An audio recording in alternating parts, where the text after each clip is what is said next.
Outrun me with that junk car. 5 words. A $220 million mistake.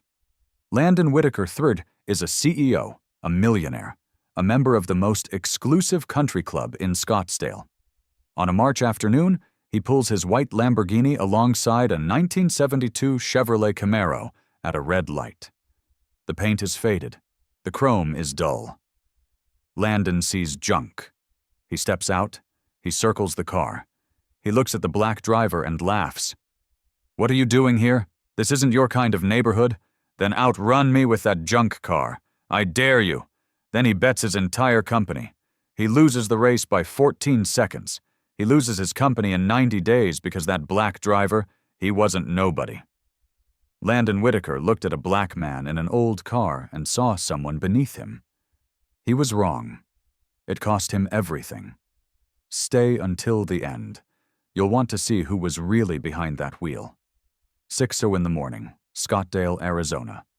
The desert air still carries the coolness of night. A mockingbird calls from somewhere in the mesquite trees. The sky is shifting from black to purple to the first hints of orange. Marcus Hale stands in his garage. The concrete floor is spotless. He mopped it yesterday, same as every Sunday. Tools hang in perfect rows on pegboard walls, each outline traced in black marker, so he knows immediately if something is out of place. His father taught him that order creates clarity. Clarity creates speed. And in the center of the garage, illuminated by a single overhead light, sits the car. A 1972 Chevrolet Camaro SS. Black paint that has seen better decades. Faded in places, touched up in others, never quite matching. Brown leather interior, cracked in places, soft in others. The kind of car most people would call a project or a relic or junk. Marcus runs his hand along the hood. The metal is cool under his palm. He knows every curve, every imperfection, every story this car holds. The small dent near the passenger mirror where his father bumped a shopping cart in 1986. The scratch on the rear quarter panel from a branch that fell during a monsoon storm in 1994. The replacement tail light housing that doesn't quite match. The original shattered when a rock kicked up on the highway in 2003. The car belonged to his father, Elias Hale, a mechanic who worked 60-hour weeks and never complained. A man who taught Marcus everything about engines before Marcus ever sat in a race car. Elias passed away in 2019. Cancer, quick and merciless, from diagnosis to funeral in 11 weeks. Marcus kept the car exactly as his father left it, the exterior anyway. Under the hood is a different story. A 454 cubic in V8, rebuilt and tuned to specifications that would make most engineers weep with admiration.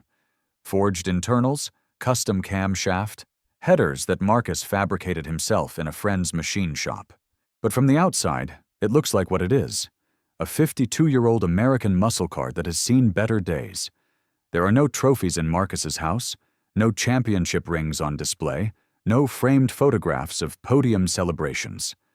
If you walked through his living room, you would see comfortable furniture, a modest television, and bookshelves lined with engineering manuals and biographies of jazz musicians. You would never know that the man who lives here once stood at the absolute pinnacle of motorsport. 3 Formula One World Championships, 1998, 2001, 2003, 41 Grand Prix victories. A career that made him a legend in Europe and a footnote in America, where open-wheel racing never quite captured the national imagination. Marcus retired in 2005. He was 33 years old. He walked away at the top, which is rare. He walked away quietly, which is rarer still. No farewell tour, no tearful press conferences, just a simple statement. I came to race, I raced, now I'm done. Now he runs the Hale Racing Academy, a non-profit. 142 graduates so far, kids from tough neighborhoods. Kids who remind Marcus of himself at that age, hungry, talented, overlooked. Kids whose guidance counselors told them they'd never amount to anything. He teaches them to drive. More importantly, He teaches them discipline, focus, the understanding that excellence requires patience. His father's words echo in his mind every morning.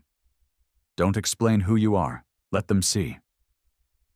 And another phrase, one Marcus has carried like a compass through every victory and every loss. Always finish what you start. Marcus opens the driver's door. The hinges creak slightly. He could fix that, but he likes the sound. The leather seat accepts his weight with familiar give. He reaches up and taps the dashcam mounted on the windshield. A small red light blinks on. He always runs the dashcam. Bold habit from his racing days when every piece of footage could mean the difference between a penalty and a clean record. You never know when you'll need the footage, he once told a student. The student laughed. Marcus didn't. The engine turns over.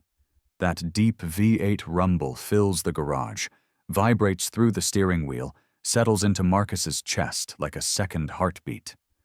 He pulls out onto the quiet street. The sun is just beginning to paint the eastern sky orange and pink. It's going to be a warm day. Marcus has errands to run, parts to pick up, paperwork at the academy, the ordinary machinery of an ordinary life. He takes his usual route, past the strip malls and the gas stations, past the golf courses and the gated communities, past the entrance to Crestview Country Club, where a wrought iron gate and a guard booth separate the members from everyone else. Marcus has driven past this gate hundreds of times. He has never thought twice about it. Today will be different. March 12th, 2024, 2:52 p.m. The Arizona sun beats down on the asphalt. Heat shimmers rise from the road like transparent curtains. The temperature gauge on Marcus's dashboard reads 93 degrees. Marcus sits at a red light. The Crestview Country Club entrance is 20 UFT to his right. The guard booth is staffed now. A man in a khaki uniform sits inside reading something on his phone. The row iron gate stands closed, its decorative scroll work casting intricate shadows on the concrete. A white Lamborghini Huracan pulls up in the next lane. The engine note is high and sharp, an Italian scream compared to the Camaro's American growl. The license plate reads, Finnage 1. Chrome wheels gleam. The paint is so white it almost hurts to look at in the direct sunlight. The driver's window descends with an electronic whir. A man in his late 40s leans out. Polo shirt, collar popped, designer sunglasses that probably cost more than Marcus's monthly grocery bill. The kind of tan that comes from golf courses and yacht decks, not from actual labor under the sun. Landon Whitaker III. He looks at the Camaro. His expression shifts from curiosity to amusement to something that looks a lot like contempt. The progression takes about 3 seconds. "What is this thing?" Landon calls out. His voice carries that particular blend of entitlement and condescension that Marcus has heard before in different cities, in different decades. "Did you dig it out of a junkyard?" Marcus keeps his eyes forward. His hands rest on the steering wheel at 10 and 2. The dash cam's red light blinks steadily in his peripheral vision. Landon opens his door, steps out onto the asphalt. His loafers click against the pavement, Italian leather, probably hand-stitched. He walks around the front of his Lamborghini and approaches the Camaro, circling it like a shark examining prey. He raps his knuckles against the hood. The sound is hollow, metallic. Seriously, does this thing even run? Or do you push it around for decoration? Marcus says nothing. He has learned over 52 years that silence is often the most powerful response. Landon bends down to look through the open window. His cologne is strong, something expensive and aggressively masculine. His smile is the smile of a man who has never been told no, never been denied, never been refused entry anywhere. What are you doing in this neighborhood anyway? This isn't exactly your kind of area. The light is still red. Marcus counts the seconds in his head. He has been in this situation before. Different cities, different faces, same assumptions. The assumption that the car tells you everything about the man. The assumption that appearance equals capability. The assumption that wealth equals worth. Landon straightens up, points at Marcus through the open window. His finger is thick, manicured, adorned with a gold ring bearing a family crest. Tell you what, outrun me with that junk car. I dare you. To the 15 junction. You win. I give you 50,000 cash right here, right now.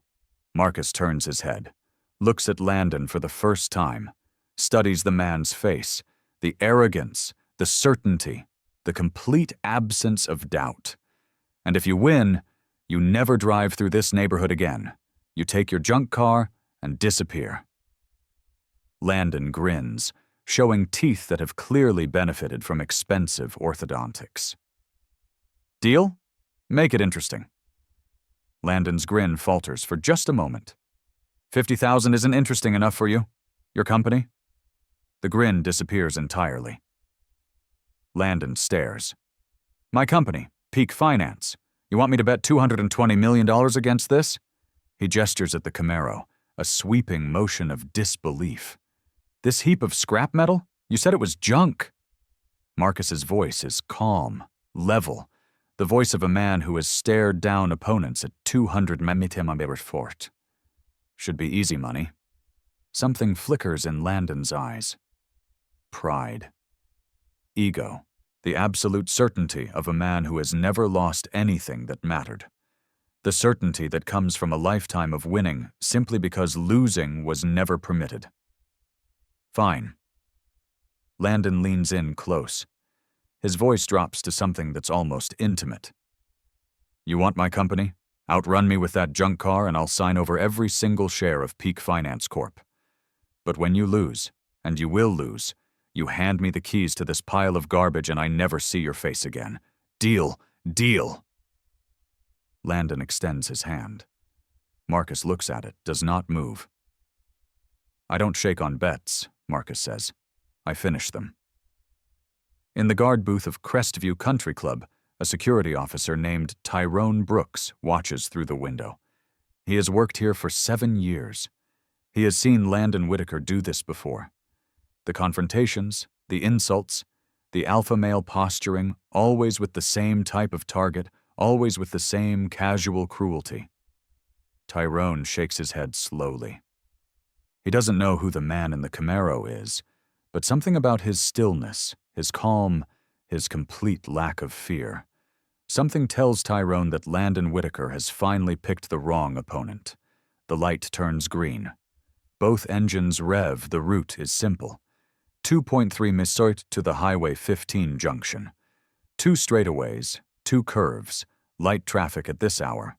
A few cars that will need to be navigated around, but nothing significant. Green light. Landon launches first. The Lamborghini's all-wheel drive system hooks up perfectly, transferring 610 horsepower to the pavement with surgical precision. The tires chirp once, then grip. 0 to 60 in 2.9 seconds. The acceleration pushes Landon back into his leather seat. In his rearview mirror, Landon sees the Camaro shrinking, already falling behind. He smiles, tastes victory. Too easy. But Marcus isn't racing yet.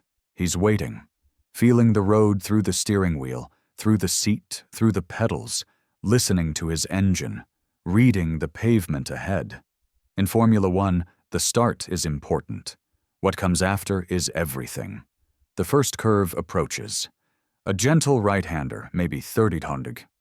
The kind of corner that separates amateurs from professionals. Amateurs see a curve. Professionals see an opportunity. Landon enters fast, brakes late, later than he should, actually, showing off. Even though no one is watching, he feels the Lamborghini's sophisticated traction control system, managing the weight transfer, keeping the car stable despite his aggressive input. Marcus enters faster. No traction control, no stability management, no computer assistance of any kind. Just a man and a machine, and 30,000 hours of muscle memory developed on the most challenging racetracks in the world. He clips the apex perfectly, the Camaro's rear end stepping out just slightly before hooking back up. He loses no speed. His line is textbook, or rather, his line is what textbooks try to describe. Landon loses 4/10 of a second. He doesn't know it yet. The first straightaway opens up. The Camaro's V8 opens up with it. The sound changes deeper, angrier, a mechanical roar that seems to come from the earth itself. This is not the sound of a junk car. This is the sound of American muscle at full fury. Landon glances in his mirror. His smile fades. The Camaro is gaining. Impossible. That junk car cannot be gaining on a Lamborghini Huracan. But it is. Marcus's foot is flat on the throttle. His hands are steady on the wheel. His eyes are fixed on the road ahead, already planning the next corner, already calculating speed and angle and grip. This is not a street race to him. This is nothing. A casual Sunday drive compared to what he has experienced. He has raced at Monaco, where the margin for error is measured in centim, and a moment's hesitation means contact with concrete barriers.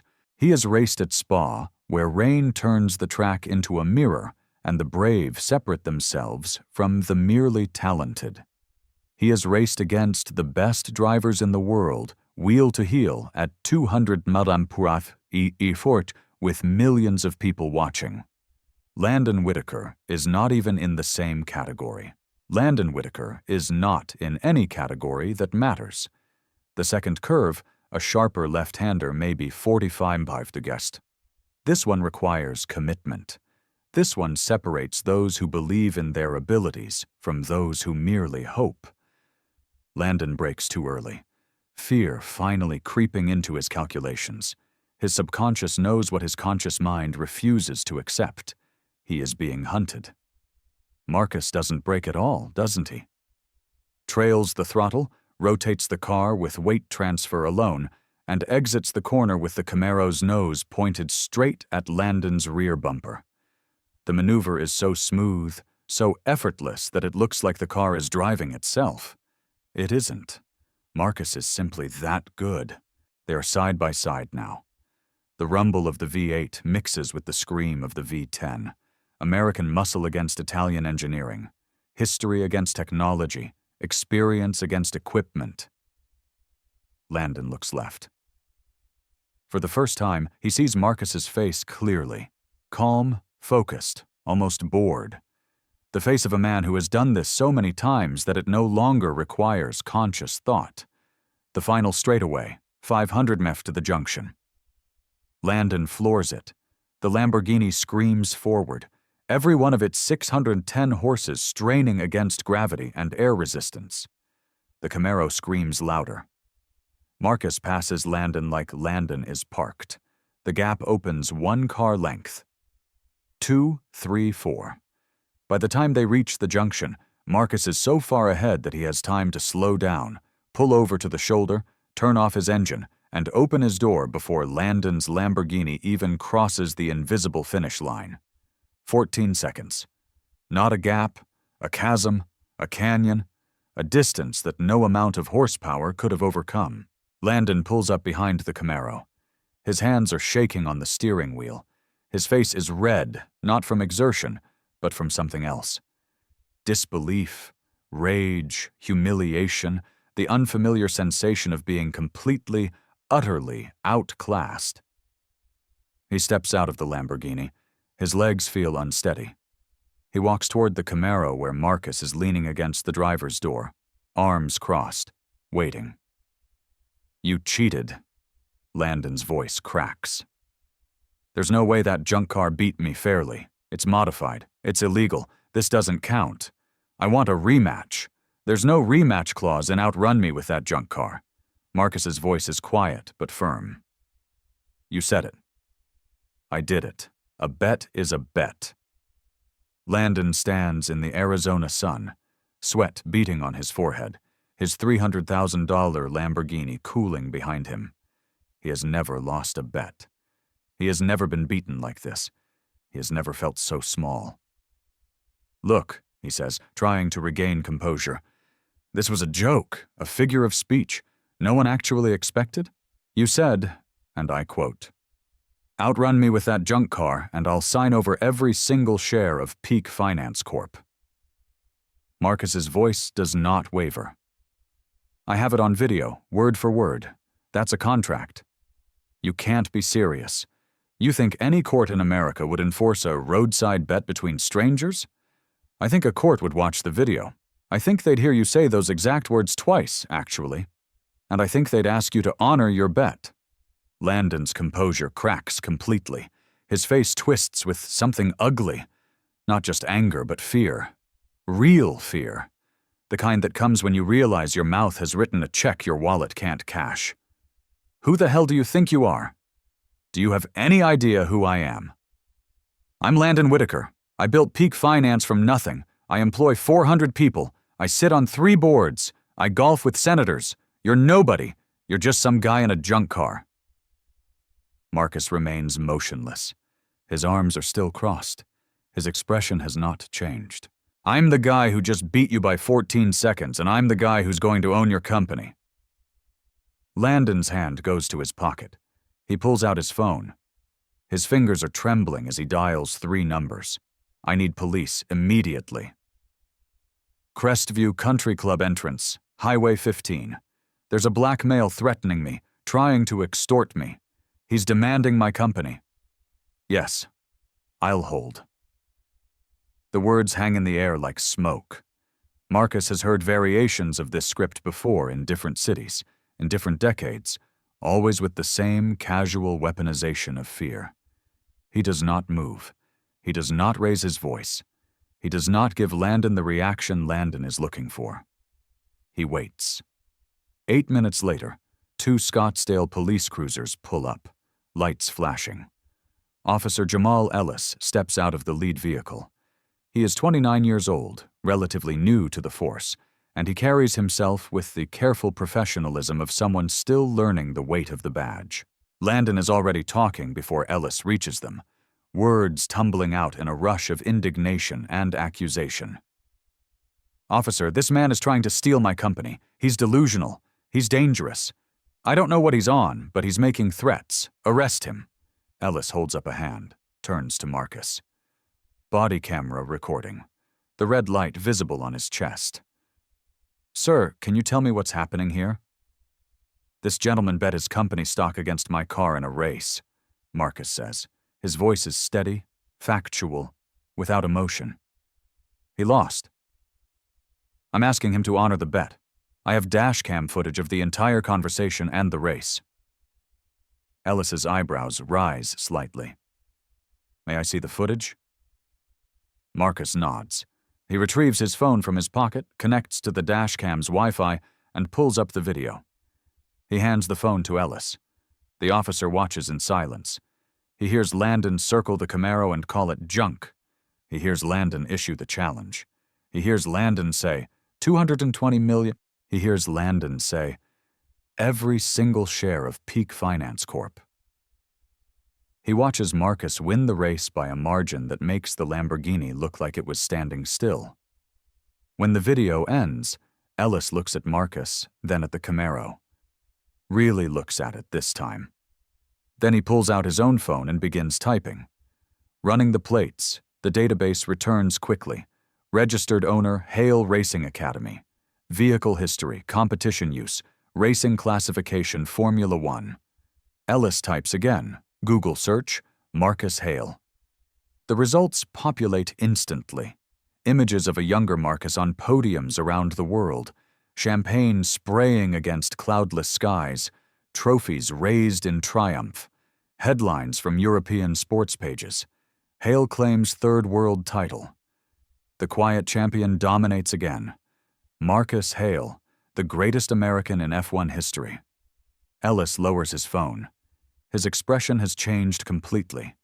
The professional neutrality is gone. In its place is something else.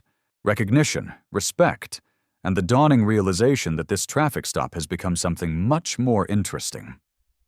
Sir, he says carefully, are you Marcus Hale, the Formula One driver? Former. I retired in 2005. 3-time world champion. That's correct. Ellis actually takes a step back. My father took me to the Phoenix Grand Prix in '99. I was 11 years old. I watched you win. I had your poster on my wall for years. You were the reason He stops himself, remembering professionalism. I'm sorry. That's not relevant. It's fine, officer. Landon has been listening with growing confusion. What? What are you talking about? Formula One? Him. He gestures at Marcus with something between disbelief and desperation. That's impossible. He was driving that junk. Champions don't drive junk cars. Officer Ellis turns to Landon. His voice is level, professional, but something in his eyes has shifted. The difference that men like Landon Whitaker are accustomed to receiving is notably absent. Mr. O. Whitaker, this man is Marcus Hale. He's a 3-time Formula One world champion. That's roughly equivalent to winning the Super Bowl 3 times, except in a sport that's far more technically demanding. He also runs a nonprofit racing academy that's trained over 140 kids from underserved communities. Ellis pauses, lets that sink in. And based on the video I just watched, you made a very clear bet with him using very specific language about transferring company shares. And you lost that bet decisively. Landon's mouth opens, closes, opens again. No words come out. Ellis steps closer to Marcus, lowers his voice slightly. Mr. Hale, if you want to pursue this legally, I'll provide my body cam footage, the dash cam footage you showed me, and my sworn testimony. I witnessed the conversation. The bet was clear and voluntary on both sides.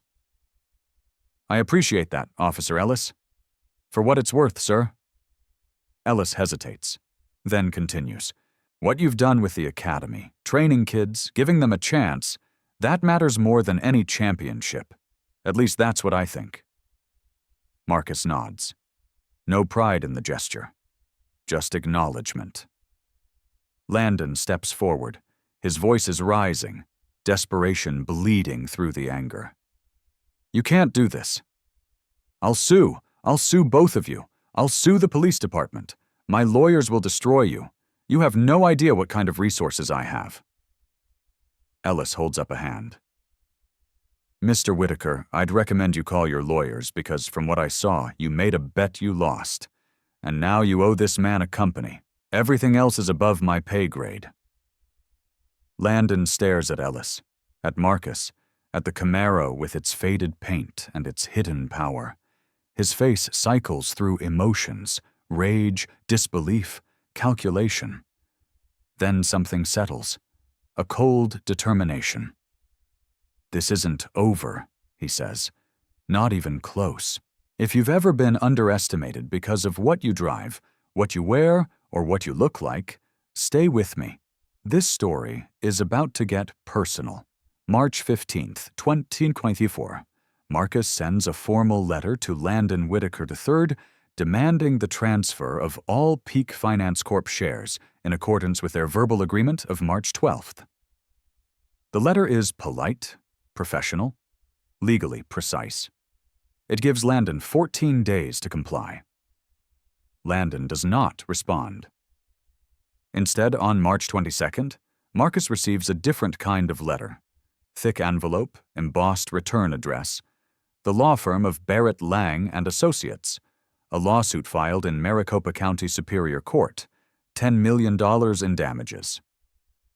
The plaintiff, Landon Whitaker III, individually and as CEO of Peak Finance Corp. The charges: coercion, fraud, intentional infliction of emotional distress, predatory targeting, conspiracy to defraud. Marcus reads the complaint in his kitchen. The coffee in his cup grows cold as he turns the pages. The language is remarkable, not for its legal precision, but for its creative reinterpretation of reality. Defendant Hale engaged in a predatory scheme to manipulate plaintiff into making statements that could be misconstrued as a binding agreement. Defendants' deliberate use of a vehicle designed to appear inferior while concealing its true performance capabilities constitutes fraud and deception.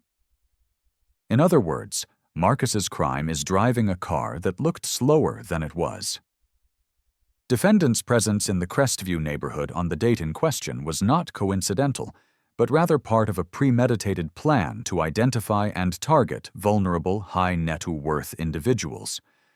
In other words, Marcus's crime is driving through a public street. The lawsuit is filed by Barrett Lang himself, senior partner, $800 an hour. A client list that reads like a who's who of Arizona wealth.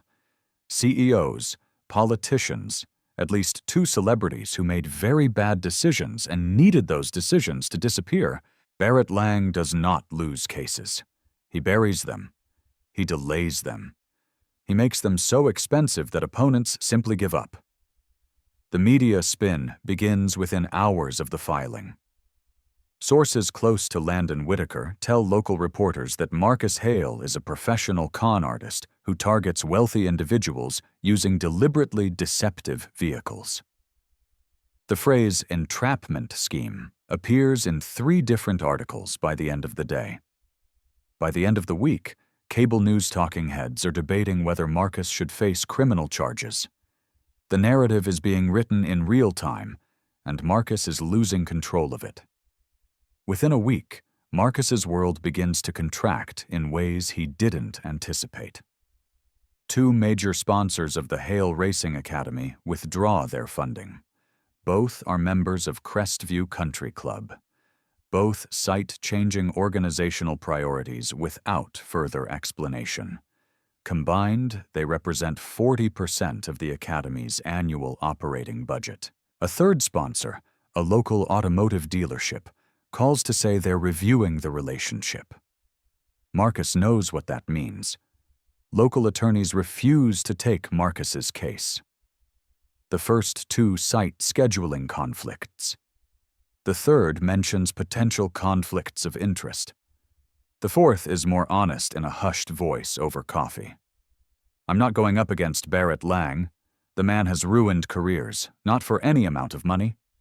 Marcus sits alone in his academy office. The walls are covered with photographs. Students at graduation, students with their first jobs, students who have gone on to become mechanics and engineers, and in one case, a NASCAR pit crew member outside the window. Students are running drills on the practice track. The whine of engines, the squeal of tires, learning their limits. They don't know what's happening. They don't know that the program keeping them off the streets, giving them skills, giving them hope. That program might be gone in 6 months if the sponsors keep falling away. Marcus's phone buzzes. Another media request. Another reporter wanting a comment on the alleged scheme. He ignores it. The lawsuit is not about winning. Marcus understands this immediately. Landon Whitaker does not need $10 million.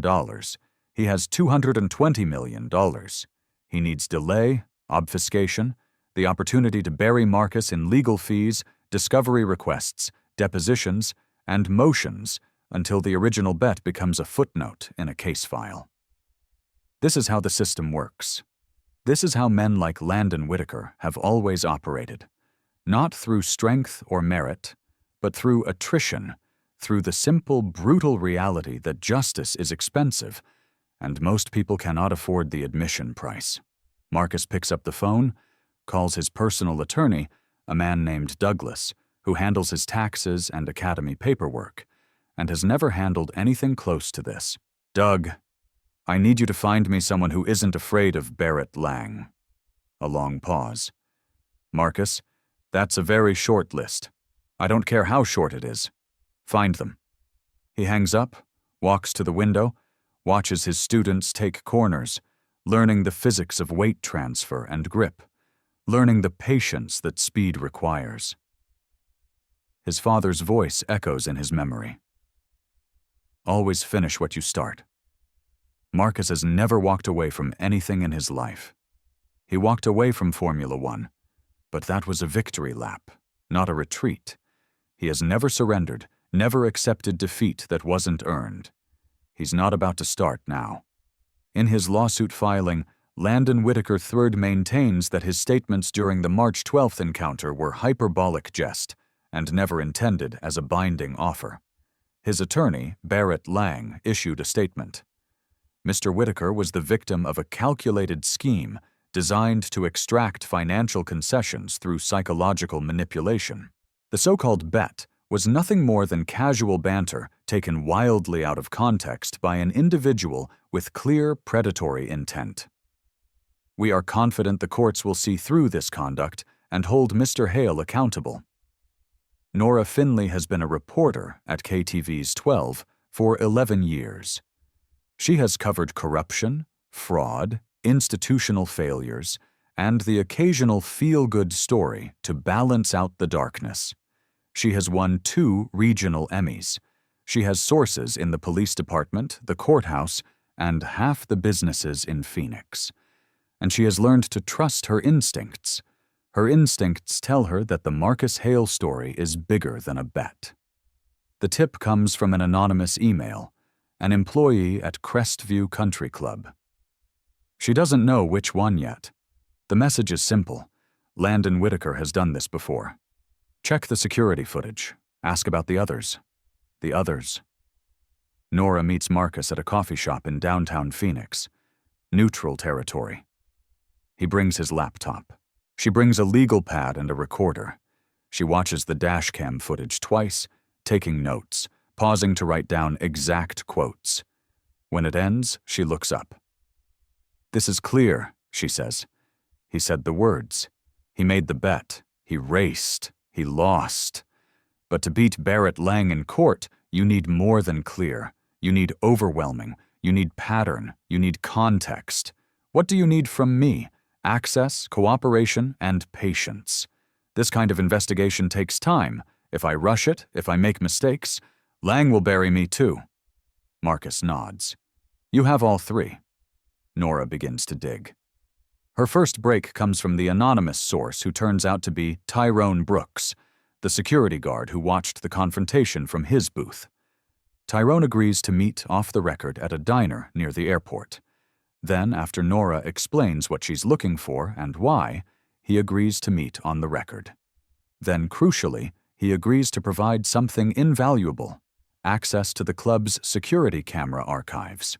What Nora finds is a pattern, a clear, documented, undeniable pattern. 5 incidents in 2 years, all involving Landon Whitaker III, all involving people of color. March 2022, Landon confronts a black physician in the club parking lot. The doctor drives a Honda Accord. Perfectly respectable, but not flashy. Landon's recorded words. "What kind of doctor drives a welfare car? Are you sure you're at the right club?" The physician files a complaint with the club manager. Nothing happens. No investigation. No consequences. August 2022. Landon approaches a black family viewing a home for sale near the club. They are being shown the property by a licensed real estate agent. Landon walks across his lawn, interrupts the showing, and says, "This neighborhood has standards. Are you sure you can meet them?" The family does not buy the house. January 2023. Landon stops a black college student driving through the area. The student is a senior at Arizona State, visiting a friend who lives in the neighborhood. Landon blocks the student's car with his Lamborghini, approaches the window, and asks, "Are you lost or are you casing houses?" The student files a police report. The report goes nowhere. June 2023. Landon calls the police on a black electrician performing permitted work at a member's home. The electrician has a valid work permit, the homeowner's explicit permission, and a company vehicle clearly marked with his employer's logo. He is nevertheless detained for 45 minutes while officers verify his story. No charges, no apology. March 2024. Landon confronts Marcus Hale. The pattern is undeniable. The target selection is unmistakable, but Nora needs more. She finds 3 additional witnesses, all people of color, all with stories about Landon Whitaker that echo each other in ways that cannot be coincidental. He called my car junk, one witness tells her, a middle-aged man who works as an accountant. Then asked if I stole it. I was picking up my daughter from a birthday party. He called my house that junk property at a HOA meeting, says another witness. A woman who owns a home in a neighborhood adjacent to the club in front of 30 people. I've lived there for 12 years. He called my lawn equipment junk and asked if I had a permit to work here, says the third witness, a landscaper who was mowing his own lawn. I was at my own house mowing my own grass in my own neighborhood. The word junk over and over and over, a code word, a weapon, a way of saying you don't belong without saying it explicitly. Nora obtains an internal email sent by Landon to the Crestview Country Club board in January 2024. The subject line, Community Standards Urgent. We need to be more aggressive about keeping the wrong people out. Start with the parking lot. If they drive junk, they probably don't belong here. Our members pay significant dues for the privilege of exclusivity. We need to protect that privilege. If they drive junk, they probably don't belong. Tyrone Brooks agrees to go on camera. His face is tense, his voice steady. I've worked there 7 years. Every incident I reported involving Mr. Whitaker was with a person of color. Every single one. And he always started with the car. Junk car, welfare car, suspicious vehicle. It was his tell, his opening move. Nora's 3-part series airs on April 15th. Part 1 covers Marcus's story. Part 2 reveals the pattern. Part 3 features the witnesses, the emails, the security footage. Within 48 hours, the series has been viewed over 2 million times online. National outlets begin picking up the story.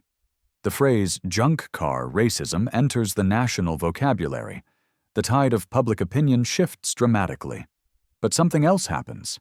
Something Nora didn't expect. What Vernon Mills knows has been buried for 41 years, and it connects Marcus Hale to Landon Whitaker in a way neither man ever imagined. Vernon Mills's voice is thin with age, but his memory is sharp. 78 years have not dulled the details. Mr. Hale, I saw the news.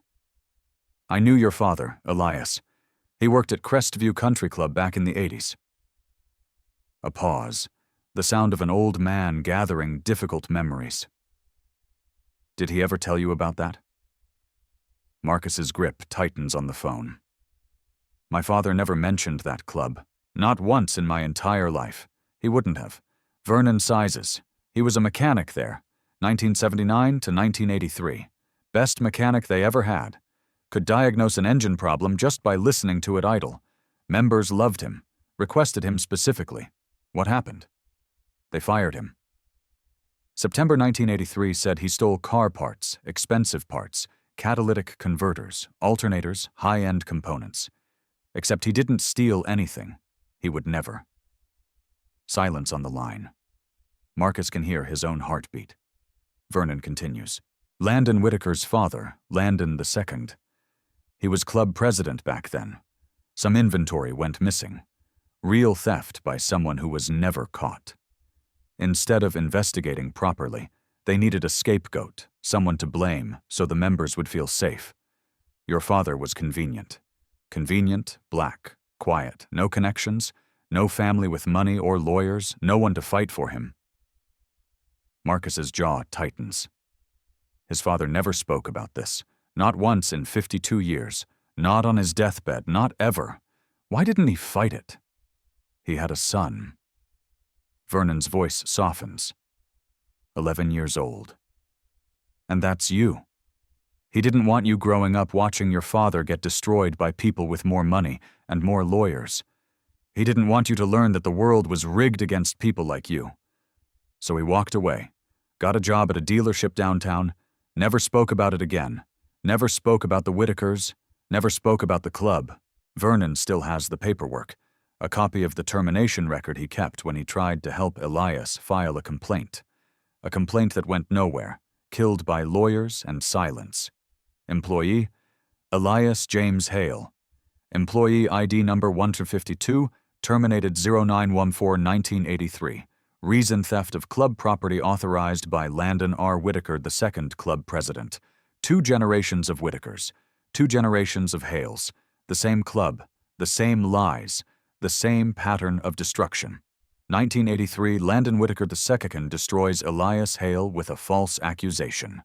2024, Landon Whitaker III tries to destroy Marcus Hale with a lawsuit.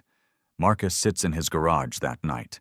The Camaro is parked in its usual spot, his father's car, the car Elias drove home on the day he was fired 41 years ago.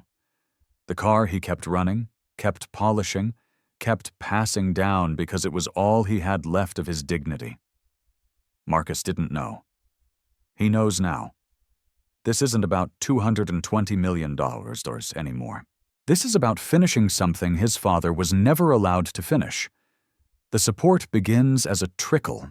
Within a week, it becomes a flood. The hashtag #ChartorchMarcus deserves paid trends nationally. 200,000 tweets in 72 hours. The story has become a symbol of arrogance and consequence of debts that must be paid. The Formula One community speaks first.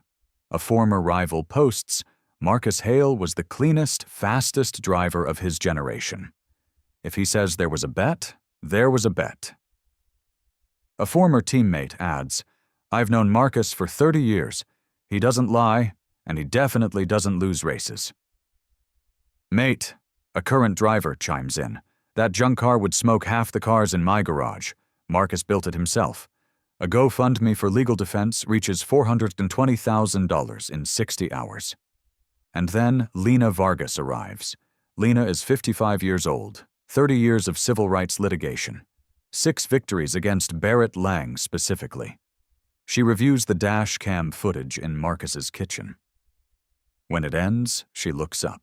This is one of the clearest verbal contracts I've seen in my career. Outrun me with that junk car, and I'll sign over every single share. That's offer. Deal. That's acceptance. The race is consideration. This is binding under Arizona law. Barrett Lang says it was hyperbole. Barrett Lang gets paid to say whatever his clients need. Lena smiles. The question is whether a judge will believe it. They won't. She brings in Rafael Ortiz, a contract law professor at Arizona State, as an expert witness. In Arizona, verbal contracts are fully enforceable when 4 elements are present: offer, acceptance, consideration, and mutual intent. This video shows all 4 unambiguously. Mr. Whitaker owes Mr. Hale his company. Lena files for expedited arbitration. No jury trial, no years of delays. A single arbitrator will make a binding decision within 30 days. Barrett Lang fights the motion. He wants delay. He wants discovery. He wants the slow grind of the legal system. The arbitrator denies Lang's request. Hearing date, May 28, 2024. Landon Whitaker has 23 days to find a way out of his own words. May 28, 2024. Tenonquack, Phoenix Arbitration Center, a conference room with oak paneling and fluorescent lights. Marcus sits on one side with Lena Vargas and Rafael Ortiz. He wears a simple gray suit, his father's watch on his wrist.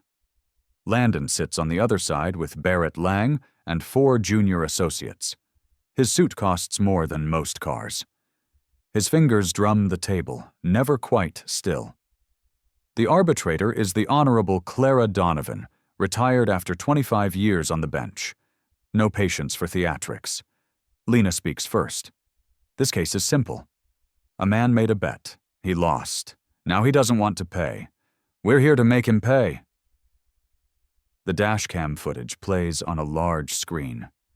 The room is silent as Landon's voice fills the space. Outrun me with that junk car.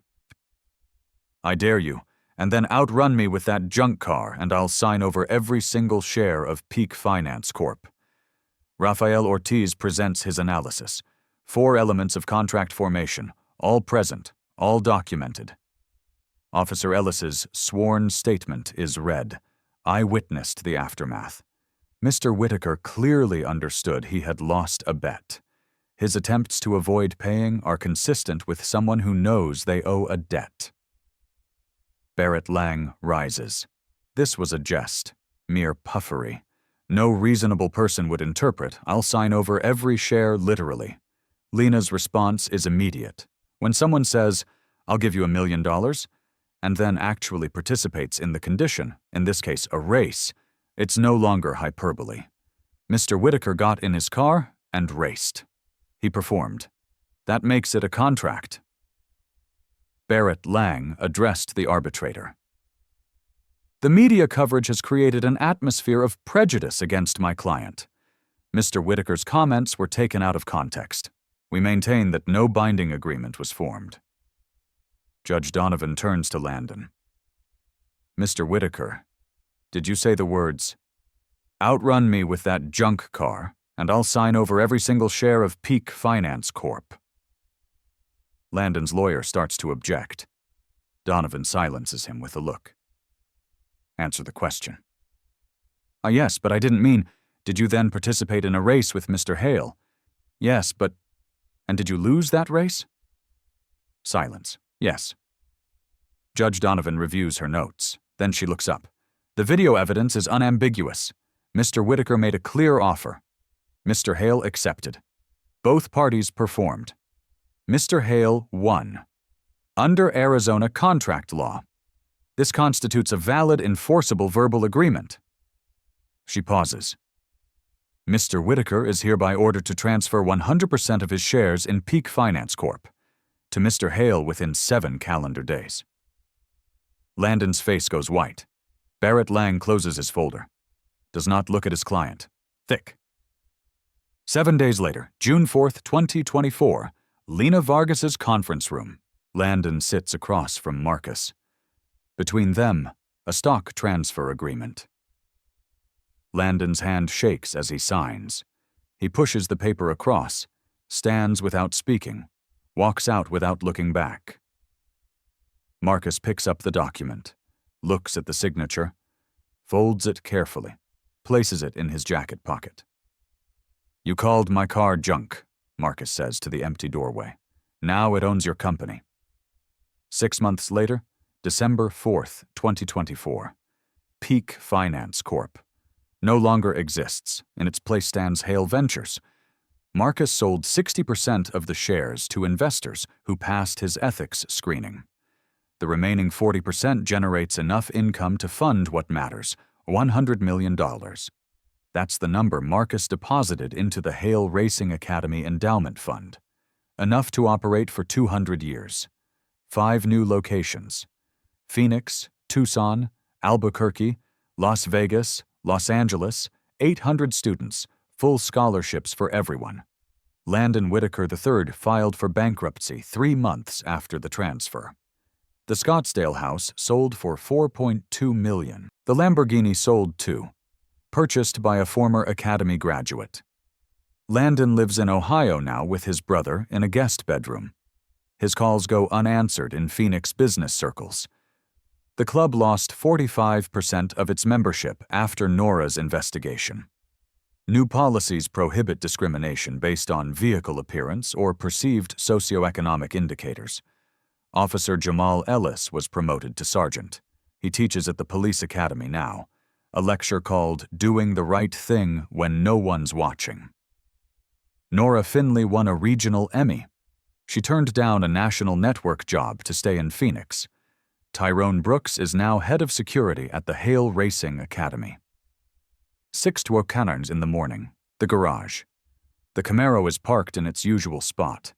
Same faded paint, same cracked leather, same engine his father helped him build. A student approaches, 16 years old. "Mr. Hale, you could buy any car now. Ferraris, Lamborghinis. Why do you still drive this old Camaro?" Marcus touches the hood. The metal is cool under his palm. This car taught a millionaire a $220 million lesson. It taught him that junk is just a word people use when they can't see value. He opens the driver's door. "And it taught me something my father always said. Don't explain who you are. Let them see." The engine turns over. That deep V8 rumble fills the garage. I think this car has earned its spot. Don't you outrun me with that junk car. Landon Whitaker said it as an insult. Marcus Hale turned it into a $220 million receipt. Don't judge a car by its paint. Don't judge a man by his clothes. And never bet what you can't afford to lose. If you've ever been called junk, this story is for you. If you've ever been underestimated, this story is for you. Like, subscribe, share. 5 words can cost you everything or win you everything. It depends on which side of the bet you're